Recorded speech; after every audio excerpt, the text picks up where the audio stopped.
Assalamualaikum warahmatullahi wabarakatuh. Perkenalkan, nama saya Farah Zahra Sabrina. Saya dari Prodi Farmasi. Saya salah satu mahasiswi Universitas Negeri Semarang.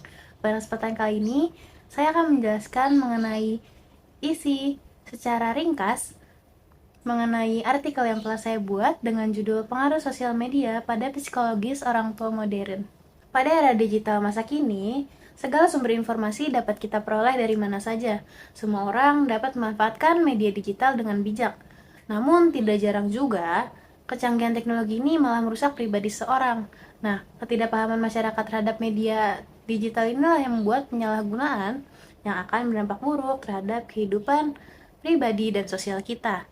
Nah, hadirnya media sosial ini dalam kehidupan kita merupakan salah satu contoh perkembangan teknologi yang dapat membantu kehidupan kita menjadi lebih mudah dan lebih baik.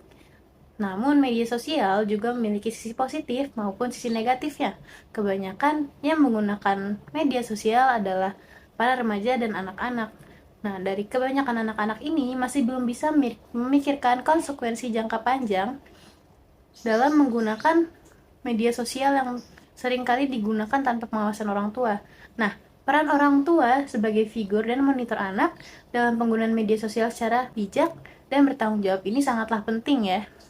Anak zaman sekarang ini kan apalagi kalau usianya masih dini, sudah lumayan susah untuk dinasihati mengenai bahaya media sosial. Mereka kalau dilarang malah jadinya bermain media sosial secara sembunyi-sembunyi tanpa adanya arahan dan pengawasan dari orang tua ya kan.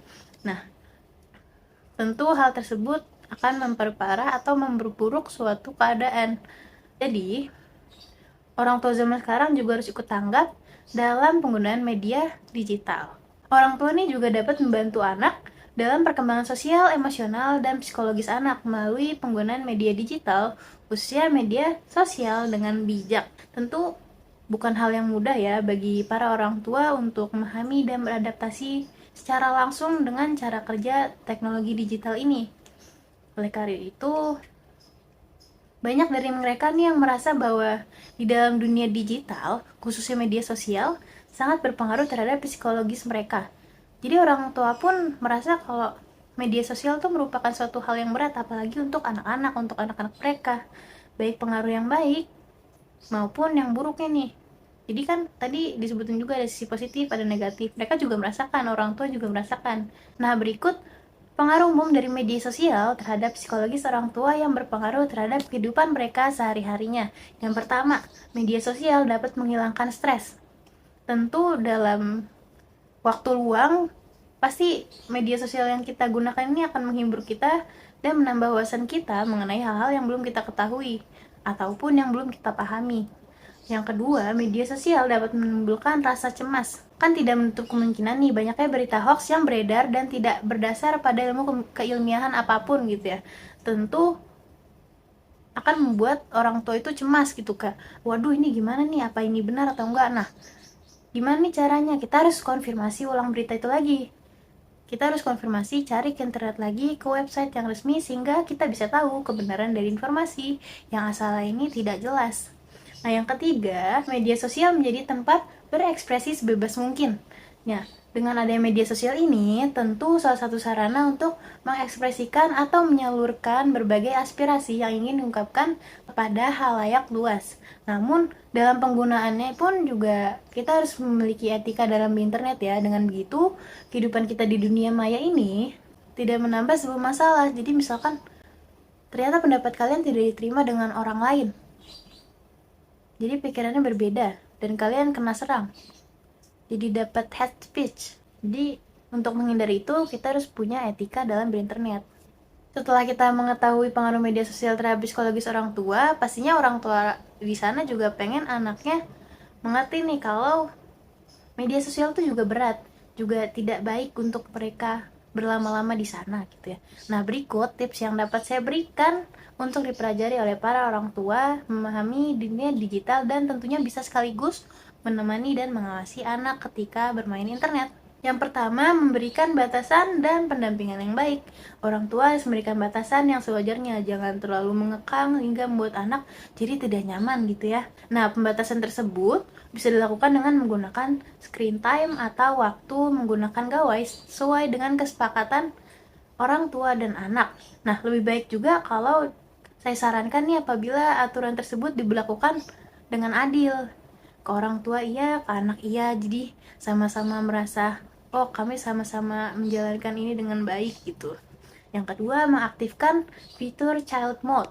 Nah, pada masa sekarang kan teknologi makin canggih nih. Di setiap gawai itu pasti akan ada fitur child mode untuk anak yang usianya masih dini. Nah, orang tua dapat mengaktifkan fitur child mode pada gawai yang sering dipinjamkan kepada anak kalian, sehingga secara otomatis akan meminimalisir anak untuk membuka atau mengakses aplikasi yang tidak ditujukan untuk mereka nih. Jadi ada pengawasan lebih lah, walaupun orang tua tidak mengawasinya secara langsung.